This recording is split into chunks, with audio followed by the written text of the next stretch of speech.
You are pregnant and you are confused about medications which are actually safe during pregnancy? Let's cut through the confusion and know which drugs are safe during pregnancy and which ones should be avoided. And be careful that even natural herbs can be not always harmless. When you are pregnant, your body becomes more sensitive and your baby is growing fast, and many medications can have an impact. Let's start with analgesics.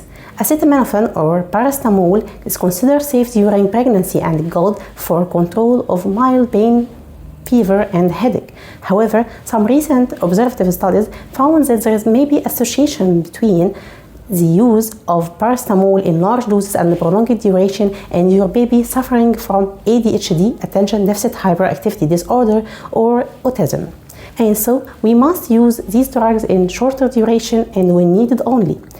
And be careful that the American College of Obstetrics and Gynecology didn't change her recommendation about the use of paracetamol during pregnancy. You must know that the use of NSAIDs during pregnancy is avoided, especially during the third trimester, because it can decrease the prostaglandins and this can lead to premature closure of the ductus arteriosus, which can cause pulmonary hypertension of your newborn or fetal heart failure. And also it can decrease the amniotic fluid secreted from the baby kidney, and this cause oligohydramnios, and this can cause pulmonary hypoplasia and decrease in the fetal movement, which can cause many deformities in his extremities.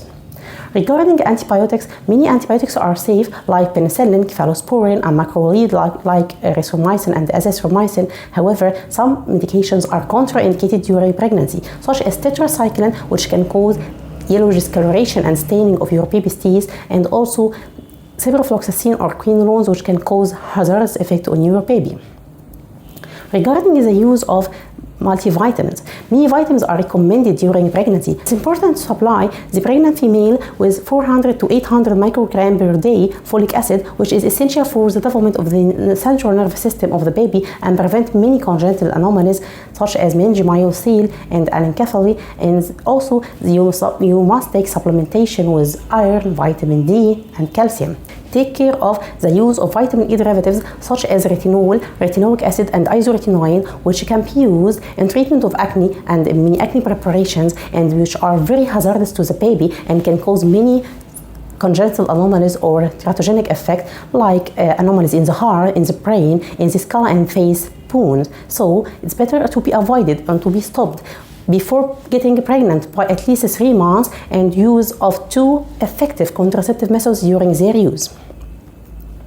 Let us speak about the use of certain common drugs such as antacids. It's recommended to use what's called magnesium or calcium containing antacids, and better to avoid drugs containing PPI or proton pump inhibitor during pregnancy. Regarding constipation, it's better to treat constipation by adequate water intake, adequate fibers and vegetables intake. Also, can you use bulk forming drugs? However, stimulant laxatives are better avoided because it can cause premature contraction of the uterus and premature labor and harm your baby.